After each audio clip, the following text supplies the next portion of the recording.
My name is Piper Novak, and I was standing outside a conference room door when my entire world collapsed in the most humiliating way possible. Through the glass wall, I watched my colleagues pop champagne bottles and laugh, while my manager, Quentin Ashford, literally pointed at me and made a shooing motion with his hand. His exact words still burn in my memory. "This meeting is for top performers only, Novak. Maybe next year you'll earn your seat at the table." The door clicked shut, and there I was, watching through glass as they celebrated the $2.2 million bonus payout for Project Phoenix, the same project I had spent 18 months of my life building, debugging, and perfecting. 60-hour weeks, missed family dinners, canceled weekend plans, all for this moment, and I wasn't even allowed inside the room. Before I tell you how I made them all pay for that moment, could you please take a few seconds to tell me in the comments if you've ever been excluded from something you helped create? Because what I'm about to share with you is the most satisfying revenge story you'll ever hear, and you need to hear every single word. Also, please like this video, subscribe to my channel, and click that bell icon because stories like this don't come around often. Let me take you back to where this all started, because you need to understand exactly how I ended up in that hallway, watching my career crumble through a glass door. 2 years ago, I graduated from business school with a degree that cost me $80,000 and 4 years of my life. Unlike most of my classmates who immediately started hunting for six-figure positions at consulting firms, I did something that made absolutely no sense to anyone who knew me. I applied for an entry-level analyst position at Hartwell Technologies, a mid-sized software company that most people had never heard of. The salary was embarrassingly low, the work was mundane, and my friends thought I had lost my mind. But I had my reasons that nobody, not even my closest friends, knew about. See, I wasn't just Piper Novak, recent graduate looking for her first real job. I was Piper Novak Hartwell, granddaughter of Edmund Hartwell, the man who founded Hartwell Technologies 38 years ago. But here's the thing that makes this story so much more complicated. My grandfather died when I was 12 years old, and I barely knew him. My mother, Elena Hartwell, had this massive falling out with her father when I was just a baby. Something about him disapproving of her marriage to my dad, who came from what my grandfather considered the wrong side of town. Mom was so angry that she legally changed our last names to Novak, which was her mother's maiden name. She wanted nothing to do with the Hartwell name or the Hartwell money. Growing up, I heard whispers about my grandfather's company, but Mom refused to talk about it. All I knew was that somewhere out there was this business empire that should have been part of my legacy, but family pride and stubbornness had cut us off from it completely. When my grandfather died, Mom inherited his shares in the company, but she immediately put everything into something called a blind trust. I was too young to understand what that meant, but basically, she locked away her inheritance until I turned 25. She said she wanted me to make my own way in the world first, to earn my own success before I had access to what she called blood money. Fast forward to my final year of business school. I'm 24 years old, about to graduate, and I start getting these mysterious phone calls from a law firm called Peterson, Wade, Associates. Apparently, my 25th birthday was approaching, which meant the blind trust was about to mature.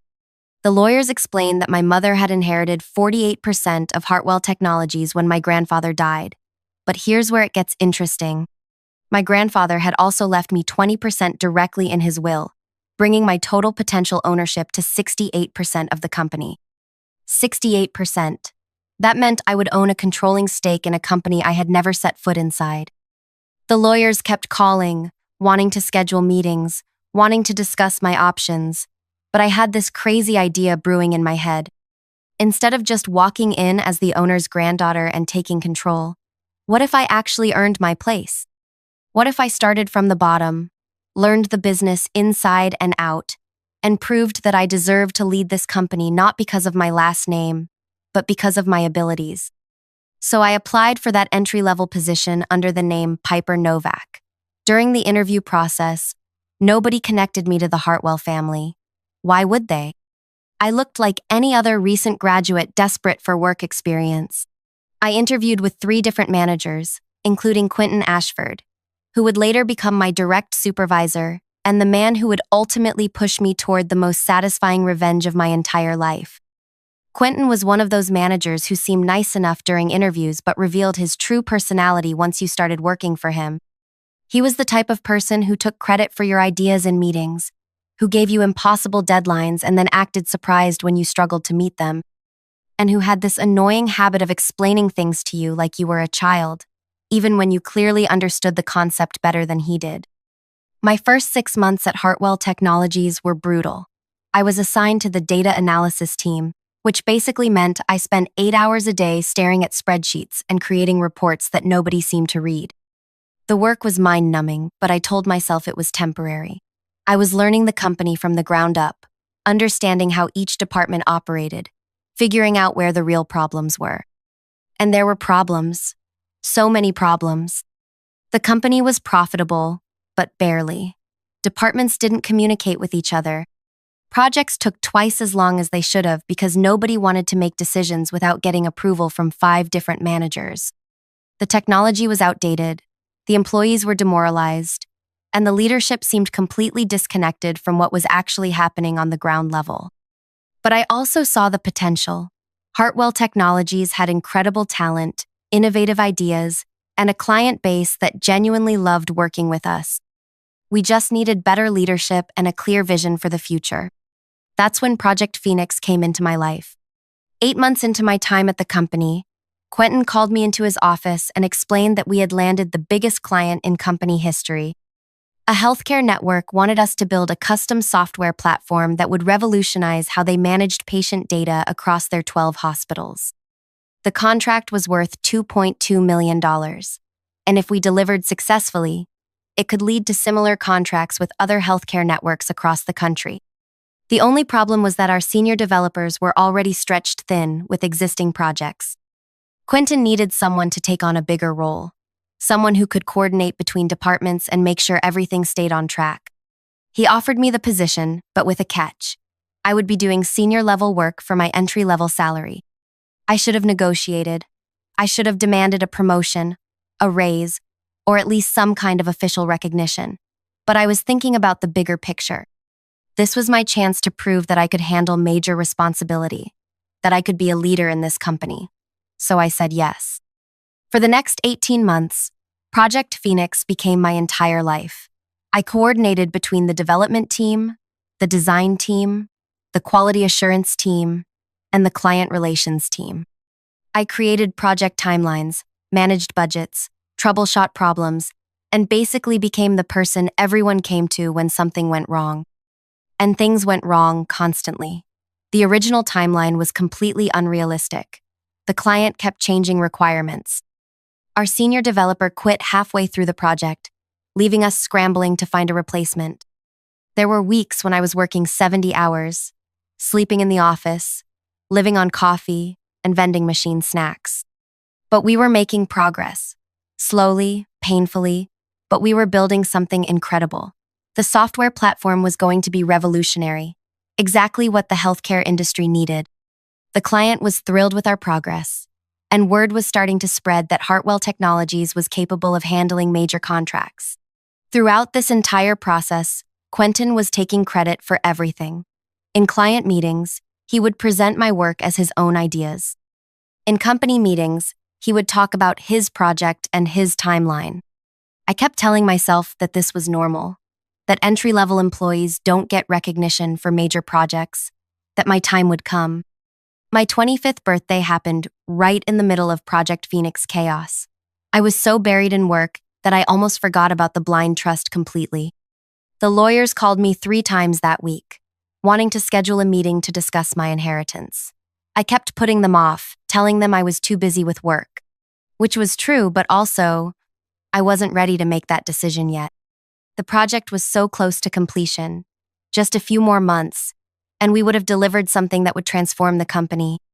I wanted to see it through as Piper Novak, the hardworking analyst who had earned her place on the team.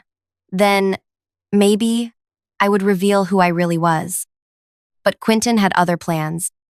2 weeks before the project was scheduled to launch, he called a team meeting. Everyone who had worked on Project Phoenix was there. The developers, the designers, the quality assurance specialists, even the administrative assistants who had helped coordinate meetings. Quentin stood at the front of the room with this huge grin on his face. "I have some incredible news," he announced. "The client is so impressed with our work that they're not only paying the full contract amount, but they're also giving us a performance bonus. An additional $300,000 that will be distributed to the team based on contribution levels." Everyone started cheering and clapping. $300,000 was more money than any of us had ever seen as a bonus. Even split among the team, it would be life-changing for most of us. But then Quentin kept talking. "Now, I want to be clear about how these bonuses will be distributed. This money is going to the people who really drove this project forward, the people who showed leadership and initiative, the senior team members who made the tough decisions and kept everything on track." I felt this weird sensation in my chest, like something was shifting, like I was about to fall down a very long flight of stairs. "The bonus meeting will be held tomorrow at 3 p.m. in Conference Room B. This meeting is for department heads and senior contributors only. We'll be discussing individual bonus amounts and planning our celebration dinner." After the meeting, I approached Quentin privately. "Will I be included in the bonus meeting?" I asked. "I mean, I've been coordinating this project for 18 months. He looked at me with this expression that I can only describe as confused, like I had asked him something completely ridiculous. "Piper, you're an entry-level analyst," he said. "Yes, you've been helpful with coordination and administrative tasks, but the real work, the leadership decisions, the client management, that's been handled by the senior team. This bonus is for people who took on real responsibility." Real responsibility. 18 months of my life. And he was calling it administrative tasks. That night, I went home to my tiny apartment and stared at the ceiling until 3 in the morning. I thought about calling the lawyers, about revealing who I really was, about walking into that office and firing Quentin on the spot. But part of me still wanted to believe that this was all a misunderstanding, that somehow things would work out fairly. The next day, I watched through that glass door as my colleagues celebrated without me. I watched Quentin raise his champagne glass and give a speech about teamwork and dedication. I watched the woman who had been hired as a senior developer 6 months ago receive a bonus for work that I had been doing since the beginning. And that's when I realized that earning respect and recognition wasn't about working hard or proving yourself. Sometimes, it was about having the power to demand what you deserved. I walked back to my cubicle, pulled out my phone, and dialed the number for Peterson, Wade, Associates. "This is Piper Novak," I said when the lawyer answered. "I'm ready to discuss my inheritance. How quickly can you prepare the ownership transfer documents?" "We can have everything ready by tomorrow morning," he replied. "But are you sure about this? Once you take control of your shares, there's no going back to anonymity." I looked toward Conference Room B, where my colleagues were still celebrating their bonuses for my work. I've never been more sure of anything in my life. The lawyer explained the process. As majority shareholder, I would have the authority to make executive decisions without board approval. I could restructure departments, terminate projects, hire and fire management, basically reshape the entire company according to my vision. "There is one thing you should know," he added. "Your mother included a clause in the trust. If you choose to take control of your inheritance, you're required to hold your shares for at least 5 years before selling. She wanted to make sure you were committed to the family business, not just looking for a quick payout." 5 years. That was longer than I had planned, but it didn't matter. I wasn't thinking about selling anymore. I was thinking about building something better. That evening, I went home and spent hours researching corporate restructuring, executive decision-making, and shareholder rights. I read through every document the lawyers had sent me over the past year, understanding for the first time exactly how much power I was about to inherit. The next morning, I arrived at the office early and met with the lawyers in the parking lot. We signed document after document, transferring 68% of Hartwell Technologies from the blind trust into my direct control. Just like that, I went from entry-level analyst to majority owner of a multi-million-dollar company. But I wasn't ready to reveal everything yet. I had one more move to make. I called an emergency all-hands meeting for 10 a.m. Everyone in the company was required to attend, from the entry-level analysts to the senior management team. The email went out under my name, Piper Novak, which confused a lot of people since I was nobody important enough to call company-wide meetings. Quentin actually tried to cancel the meeting, sending out an email saying there had been a mistake, that entry-level employees couldn't call all-hands meetings. But then, he got a phone call from the company's board of directors, explaining that the meeting had been authorized by the majority shareholder and was mandatory for all employees. I've never seen someone look more confused in my entire life. At exactly 10 a.m., I walked into conference room B, the same room where I had been excluded just 2 days earlier. This time, every single employee was there, including Quentin, who kept looking around like he was trying to solve some kind of puzzle. I had asked the lawyers to wait in the hallway until I called for them. I wanted to do this myself first. The room was packed. People were sitting in chairs, leaning against walls, some even sitting on the floor. There were probably 60 employees total, and they all looked confused and slightly annoyed about being pulled away from their work for a meeting called by someone they barely knew. Quentin stood up as soon as he saw me. "Piper, I don't know what kind of joke this is, but you can't just call company meetings. This is completely inappropriate, and I'm going to have to write you up for wasting everyone's time." I walked to the front of the room and turned to face everyone.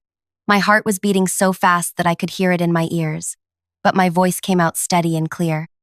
"My name is Piper Novak," I began, "but that's not my real name. My real name is Piper Novak, Hartwell." A few people in the room shifted in their seats. I could see some of them starting to make connections, their faces changing as they realized what that last name meant. For the past 2 years, I have been working here as an entry-level analyst while secretly owning the majority stake in this company. Yesterday, I officially took control of my 68% ownership, which makes me your new majority shareholder. The room went completely silent. Not just quiet, but silent in that way that only happens when everyone stops breathing at the same time. Quentin's face went through about 5 different expressions in 10 seconds. Confusion, disbelief, anger, fear, and then back to confusion. "That's impossible," he said. "Edmund Hartwell's granddaughter would be." He stopped talking as he started doing the math in his head. 25 years old. "Yes, that's me." I gestured toward the door.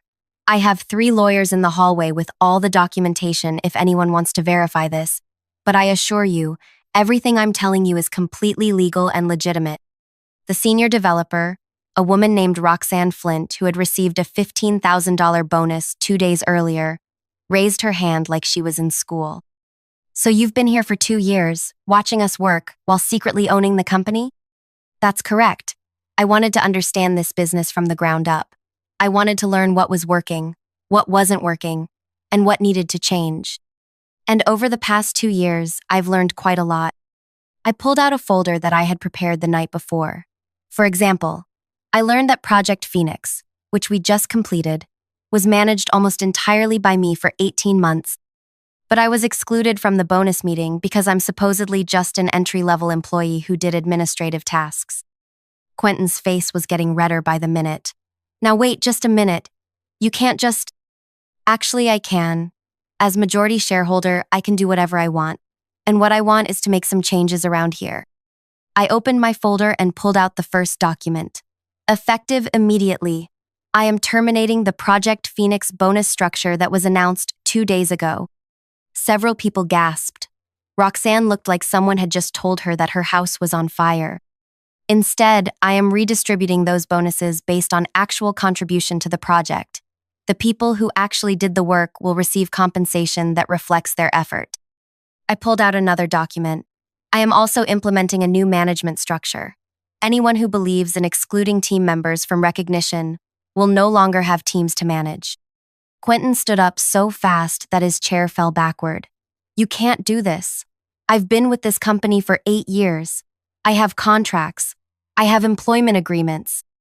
You have at-will employment just like everyone else, which means I can terminate your position at any time, for any reason, as long as it's not discriminatory. And excluding people from recognition based on arbitrary decisions about who deserves credit definitely qualifies as grounds for termination." I looked around the room at all the faces staring back at me. Some people looked excited. Some looked terrified. Most just looked stunned. But I'm not here to fire everyone and start over. I'm here to build something better. This company has incredible potential, but we've been held back by poor leadership and a culture that rewards politics over performance. I pulled out a third document, the one I had spent most of the night preparing. So here's what's going to happen. First, everyone who worked on Project Phoenix will receive bonuses that actually reflect their contributions. Piper Novak, the entry-level analyst who supposedly did administrative tasks, will receive the largest bonus because she coordinated the entire project for 18 months. A few people actually started clapping, which surprised me. Second, we're implementing a new performance review system based on actual results, not on how well you manage up to your supervisor. Third, we're restructuring our project management approach so that credit goes to the people who actually do the work. Quentin was standing there with his mouth open, looking like someone who had just watched his entire world collapse. And fourth, anyone who has a problem with these changes is welcome to submit their resignation. I'll be happy to provide excellent references for anyone who prefers the old way of doing things. The room stayed quiet for almost a full minute. Then, slowly, people started raising their hands with questions. "What happens to our current projects?" asked someone from the design team. "All current projects continue as planned, but with clearer accountability and fairer recognition." "What about the management structure?" asked someone else. "We'll be promoting based on merit and leadership ability, not on how long you've been here or how well you play office politics." "What about salaries?" asked a voice from the back. "I'll be conducting a comprehensive salary review to make sure everyone is being paid fairly for the work they actually do." Hands kept going up. People wanted to know about vacation policies, about professional development opportunities, about long-term growth plans. For the first time since I'd started working here, people seemed genuinely excited about the future of the company. But through all of this, Quentin just stood there, getting redder and redder, until finally he exploded. "This is ridiculous," he shouted. "You can't just walk in here and destroy everything we've built. I don't care who your grandfather was. You're just a kid who doesn't understand how business works." The room went quiet again. Everyone turned to look at him, then back at me. I walked over to the conference table, where someone had left that champagne glass from the bonus meeting. It was still sitting there, with dried champagne residue in the bottom. "Quentin," I said, picking up the glass, "this represents everything that's wrong with the culture here. 2 days ago, you poured champagne to celebrate work that I did, while telling me I wasn't good enough to join the celebration." I set the glass back down on the table. "The difference between you and me is that I've spent 2 years learning this business from every angle. I've done data analysis, project coordination, client relations, and quality assurance. I've worked with every department, solved problems at every level, and earned the respect of my colleagues by actually doing the work." I gestured around the room. "You've spent 8 years managing people and taking credit for their accomplishments. You think leadership means having authority over others? I think leadership means making everyone around you more successful." Quentin opened his mouth to respond, but I wasn't finished. "So here's what's going to happen. Your employment with this company is terminated, effective immediately. You'll receive 2 weeks of severance pay and a neutral reference letter. Security will escort you to clean out your desk." His face went from red to white in about 3 seconds. "You can't fire me, I'll sue you, I'll take this to the labor board." "You're welcome to try, but you might want to check the employee handbook first. Creating a hostile work environment, taking credit for subordinates' work, and excluding team members from recognition are all grounds for immediate termination." I pulled out my phone and dialed security. "This is Piper Hartwell. I need someone to escort Quentin Ashford to his desk to collect his personal belongings, then off the premises."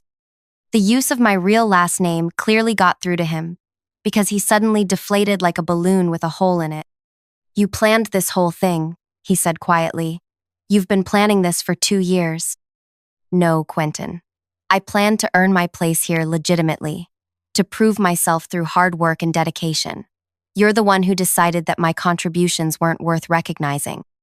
You forced me to use the power I never wanted to need." Security arrived within 5 minutes. As they escorted Quentin out of the conference room, He turned back to look at me one more time. "This isn't over," he said. "Yes, it is." After he left, I turned back to the room full of employees who were still trying to process everything that had just happened. "I know this is a lot to take in," I said. "And I know some of you are probably wondering if you can trust me, given that I've been keeping this secret for 2 years. A woman from the accounting department raised her hand. "Why didn't you just tell us who you were from the beginning? Why go through all this?" "Because I wanted to earn your respect, not inherit it. I wanted to understand what it was really like to work here, what the real problems were, what needed to be fixed. If I had walked in here 2 years ago as the owner's granddaughter, everyone would have treated me differently. I would never have learned what I needed to learn." Another hand went up. "What happens now?" "Now we build something better. We create a company culture based on fairness, recognition, and actual performance. We make this a place where people want to work, where good ideas are heard regardless of where they come from, and where everyone has the opportunity to grow and succeed." I looked around the room one more time. "The choice is yours. If you want to be part of building something better, I'd love to have you on this journey. If you prefer the old way of doing things, I understand, and I'll help you find opportunities elsewhere." The meeting ended with people buzzing with excitement and confusion in equal measure.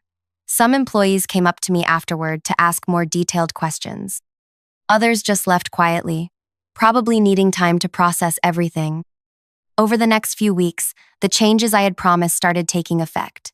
The Project Phoenix bonuses were redistributed fairly, with the people who had actually done the work receiving the recognition they deserved. Several managers who had been ruling through fear and politics submitted their resignations. New people were promoted based on their abilities, rather than their connections. The company culture started shifting almost immediately.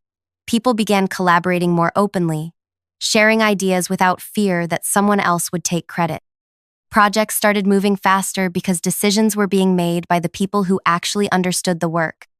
3 months later, we landed 2 more major contracts, worth a combined $4 million. Both clients specifically mentioned that they chose us because of our collaborative approach and transparent communication. 6 months later, employee satisfaction scores had increased by 40%, and our project completion rate had improved by 30%. But the most satisfying moment came exactly 1 year after that conference room meeting. We were celebrating the completion of our biggest project ever, worth $6 million. This time, the celebration included everyone who had contributed to the success. I stood up to give a toast, holding a glass of champagne in the same conference room where I had once been excluded. A year ago, someone told me that I wasn't good enough to celebrate our successes. Today, I want to celebrate all of you, because this company's success belongs to everyone who helped build it. Everyone raised their glasses, including 3 new team members who had been hired specifically because of their talent and potential, not because of their connections or their ability to play politics. To fairness, to recognition, and to building something better together. As we clinked glasses, I thought about that moment a year ago when I stood outside this room, watching through glass as other people celebrated my work. I had spent 2 years trying to earn my place through dedication and hard work. In the end, I had to claim my place through power and ownership. Sometimes the only way to get the respect you deserve is to have the authority to demand it. The best part of this whole story is that Quentin never did sue me. Turns out, when you actually document someone's poor management practices and exclusionary behavior, terminating their employment becomes pretty straightforward. And here's something that might surprise you. I never intended for this to become a revenge story. I genuinely wanted to prove myself the hard way, to earn recognition through merit alone. But sometimes the world forces you to use the power you have, especially when people refuse to recognize the power you've earned. I still work at Hartwell Technologies, but now I work there as myself, not as someone pretending to be less than she is. The company is thriving, our employees are happy, and we're building something that my grandfather would be proud of. The conference room where all of this happened now has a plaque on the wall that reads, "Recognition belongs to those who earn it, not those who claim it." Every time someone new joins our team, I tell them this story. Not as a threat, but as a reminder that everyone deserves to be valued for their contributions. regardless of their title or their place in the hierarchy. So let me ask you something.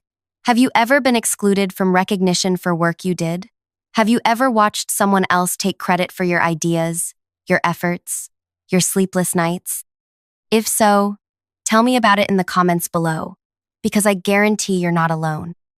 And if this story inspired you, if it reminded you that you have more power than you think you do, please hit that like button and subscribe to my channel. Share this video with someone who needs to hear that their work matters, that their contributions deserve recognition, and that sometimes you have to stop waiting for permission to claim what's rightfully yours. Remember, you don't have to own the company to demand the respect you deserve, but it certainly doesn't hurt. Thanks for listening to my story.